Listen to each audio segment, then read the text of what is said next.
नमस्कार दोस्तों। जो यह पढ़े हनुमान चालीसा हो सिद्ध साखी गौरीसा। तुलसीदास ने ये लाइनें हनुमान चालीसा में लिखी हैं, जो कि 100% सही है। हनुमान चालीसा का पाठ करने से समस्त प्रकार के कार्य पूर्ण होते हैं। हर कार्य में आपको सफलता मिलती है और हर प्रकार की आपकी मनोकामना पूर्ण होती है। लेकिन कई भक्तों का ऐसा कहना होता है कि बहुत समय से वो हनुमान चालीसा का पाठ कर रहे हैं, नियमित कर रहे हैं, प्रतिदिन करते हैं कई भक्त तो, लेकिन हमारे काम में रुकावटें आती हैं। कोई भी इच्छा हो जल्दी से पूर्ण नहीं होती है। बहुत सारी परेशानियां जीवन में बनी रहती हैं। हनुमान चालीसा का पाठ कर रहे हैं हम फिर भी। तो आज की वीडियो में मैं आपसे बात करने वाली हूं कि अगर आपकी कोई बहुत विशेष मनोकामना जो चाहते हैं कि हनुमान जी शीघ्र ही पूर्ण कर दें, तो इसके लिए किस प्रकार से हमें हनुमान जी का पाठ करना चाहिए। देखिए, हनुमान जी का पाठ करने के कई तरीके होते हैं। कुछ भक्त नियमित तौर पे प्रतिदिन हनुमान जी उनके इष्ट देवता हैं, इसलिए वो आराधना करते हैं।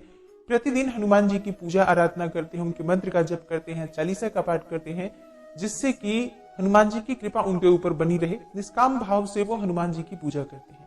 तो जब आप निष्काम भाव से हनुमान जी की आराधना करते हैं, पूजा करते हैं, मंत्र जाप कर रहे हैं या हनुमान चालीसा का पाठ कर रहे हैं, तो इसके लिए बहुत अधिक नियम की आवश्यकता नहीं होती है। आपके पास जब समय है आप हनुमान जी की पूजा कर सकते हैं, हनुमान चालीसा का पाठ कर सकते हैं। लेकिन अगर आपकी कोई विशेष मनोकामना है और आप चाहते हैं कि हनुमान जी शीघ्र ही उस मनोकामना को पूर्ण कर दे, आपकी जो भी इच्छा है वो शीघ्र पूर्ण हो जाए, तो इसके लिए आपको चाहिए कि आप एक नियम बनाएं अपने लिए कि किस प्रकार से आप हनुमान चालीसा का पाठ करेंगे, किस समय में करेंगे, कितनी संख्या में करेंगे और कितने दिनों तक लगातार करेंगे। अगर आप नियम के साथ हनुमान चालीसा का पाठ करते हैं, तब आपकी जो कामना होती है वो बहुत शीघ्र पूर्ण होती है।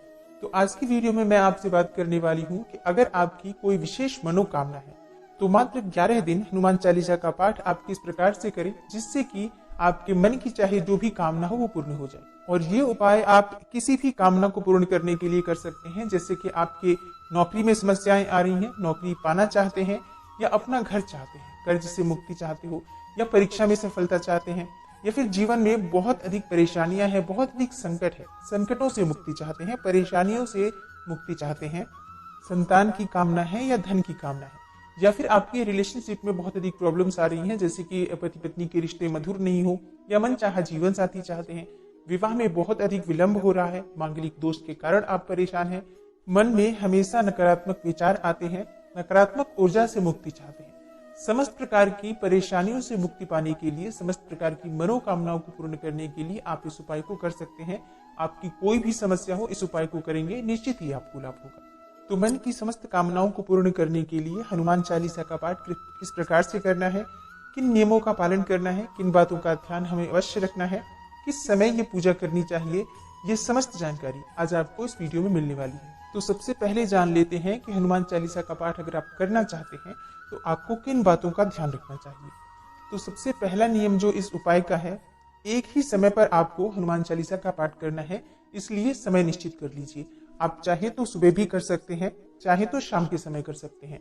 दोनों समय में से कोई भी एक समय निश्चित कर लीजिए और एक सही समय कि आप अगर 7 बजे हनुमान चालीसा का पाठ सुबह के समय कर रहे हैं तो प्रतिदिन सुबह 7 बजे आप हनुमान चालीसा का पाठ करेंगे, या शाम को अगर आप 7 बजे कर रहे हैं, 6 बजे कर रहे हैं, तो वो समय निश्चित होना चाहिए कि इसी समय आप प्रतिदिन पाठ करेंगे।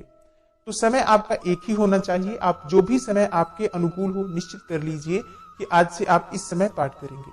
अगला जो आपका नियम है, आपका आसन एक होना चाहिए। मतलब जिस आसन पर बैठकर आप पूजा करेंगे, आप प्रतिदिन उसी आसन पर बैठकर पूजा करेंगे, और जिस आसन पर आप पूजा करने वाले हैं उस आसन पर घर का कोई भी व्यक्ति बैठकर पूजा ना करे। आसन सिद्धि बहुत आवश्यक होती है, आसन का बहुत महत्व होता है, इसलिए पूजा में अपना आसन हमेशा अलग रखना चाहिए।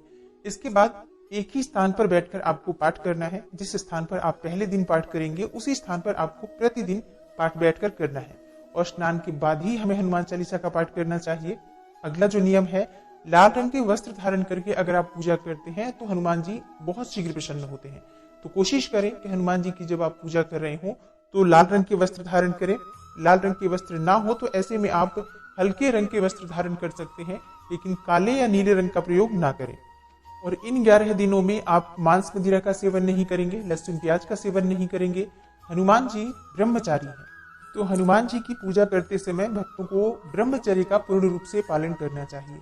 तो 11 दिनों तक आप ब्रह्मचर्य का पूर्ण रूप से पालन करेंगे। अब इस प्रकार से आपको नियमों का पालन करना है अगर आप चाहते हैं कि 11 दिन में भगवान हनुमान जी प्रसन्न हो और शीघ्र ही आपकी कामना को पूर्ण कर दें। अब आपको पाठ प्रारंभ करना है, तो कब से शुरू करना चाहिए? देखिए, हनुमान चालीसा का पाठ आप किसी भी मंगलवार से शुरू कर सकते हैं। अच्छा, इस पाठ को करने के लिए ऐसा कोई नियम नहीं है कि शुक्ल पक्ष में आप ये पाठ शुरू करें या कृष्ण पक्ष में शुरू करें। किसी भी पक्ष में आप ये पाठ शुरू कर सकते हैं, मतलब महीने का कोई भी मंगलवार हो, आप उस दिन से ये पाठ प्रारंभ कर सकते हैं और मन में एक दृढ़ संकल्प के साथ, पूरे विश्वास के साथ इस पाठ को प्रारंभ करें। और जिस भी समय आप ये पाठ प्रारंभ करना चाहते हैं, जैसे कि अगर आप सुबह करना चाहते हैं या शाम को करना चाहते हैं, तो स्नान कर लीजिए, लाल रंग के वस्त्र धारण कर लीजिए। उसके बाद जिस भी स्थान पर बैठकर आप हनुमान चालीसा का पाठ करना चाहते हैं, उस स्थान को शुद्ध कर लीजिए। घर का ईशान कोण पूजा के लिए सबसे अच्छा होता है, तो आप चाहें तो घर के उत्तर या पूर्व की दिशा में हनुमान जी की पूजा कर सकते हैं, या आप अपने घर के मंदिर में भी हनुमान जी की पूजा कर सकते हैं। एक लकड़ी की चौकी बिछाकर उसके ऊपर आपको लाल रंग का वस्त्र बिछाना है। हनुमान जी की मूर्ति या चित्र जो भी आपके पास है उस पर स्थापित कीजिए और उनके सामने शुद्ध घी का एक दीपक प्रज्वलित कर दीजिए। और शुद्ध घी ना हो तो ऐसे में आप चमेली के तेल का प्रयोग कर सकते हैं दीपक प्रज्वलित करने के लिए। अब आपको एक कलश लेना है। कलश आप मिट्टी का भी ले सकते हैं, चाहे तो तांबे का भी ले सकते हैं या पीतल का भी ले सकते हैं।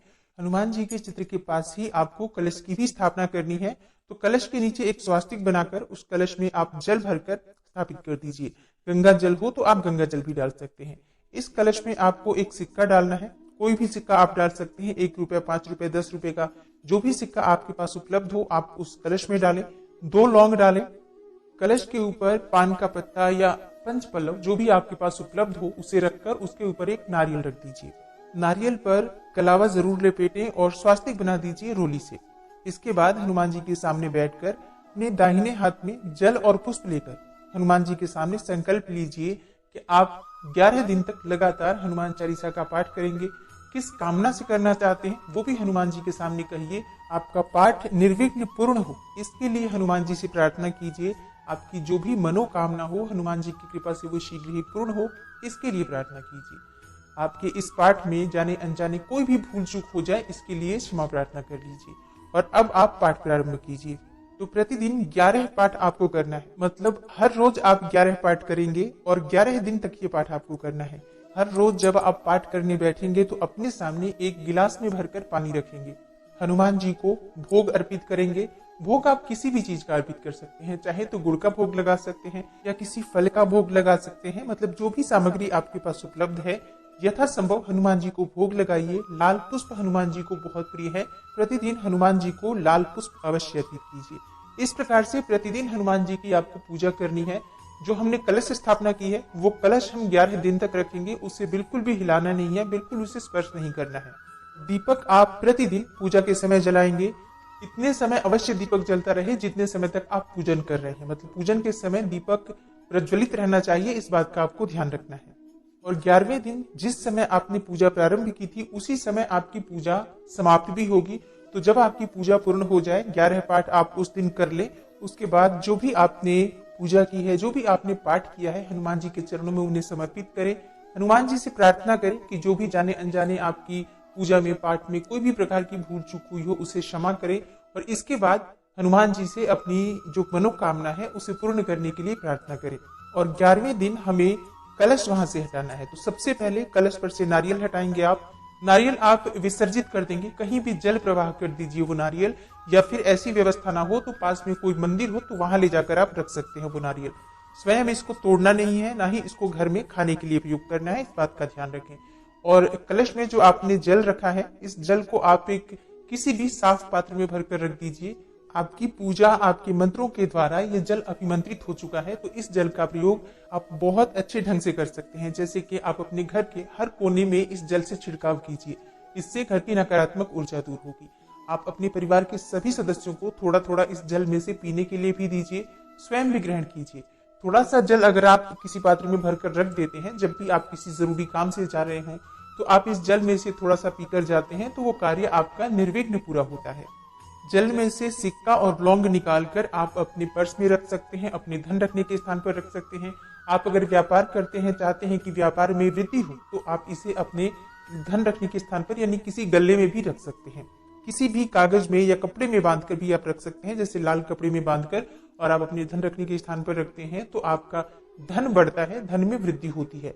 और अगर आप अपने पर्स में इसे रखते हैं तो आप जहां भी जाते हैं आपका कार्य निर्विघ्न पूरा होता है। चाहे आप परीक्षा की तैयारी कर रहे हो, परीक्षा में सफलता पाना चाहते हो, या नौकरी के लिए जा रहे हो, तो इस सिक्के को, इस लौंग को अपने पास रखें कि ये वस्तुएं अभिमंत्रित हो चुकी हैं मंत्रों के द्वारा, हनुमान चालीसा के द्वारा, तो ये आपके कार्यों को भी निर्विघ्न पूरा कराएंगी और इसके साथ ही आपके धन में भी वृद्धि होगी। और अब इस वीडियो से जुड़े हुए कुछ सवालों के बारे में भी बात कर लेते हैं, जैसे कि जो हम हर रोज गिलास में भरकर पानी हनुमान जी के सामने रखेंगे पूजा करते समय, उस जल का क्या करना है।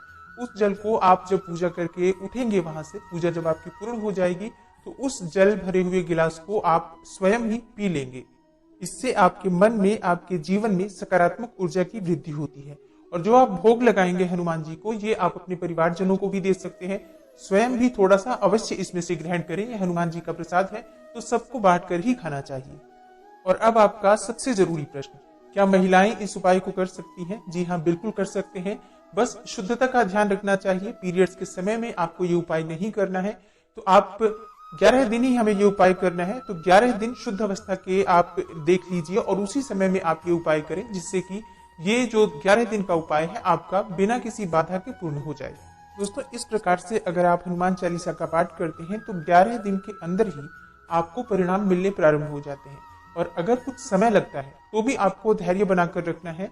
11 दिन आप ये अनुष्ठान कीजिए, इस प्रकार से हनुमान चालीसा का पाठ कीजिए। कुछ समय बाद भी, यानी कि आपने जो पूजा की उसके कुछ समय बाद भी आपकी मनोकामना पूर्ण हो जाती है।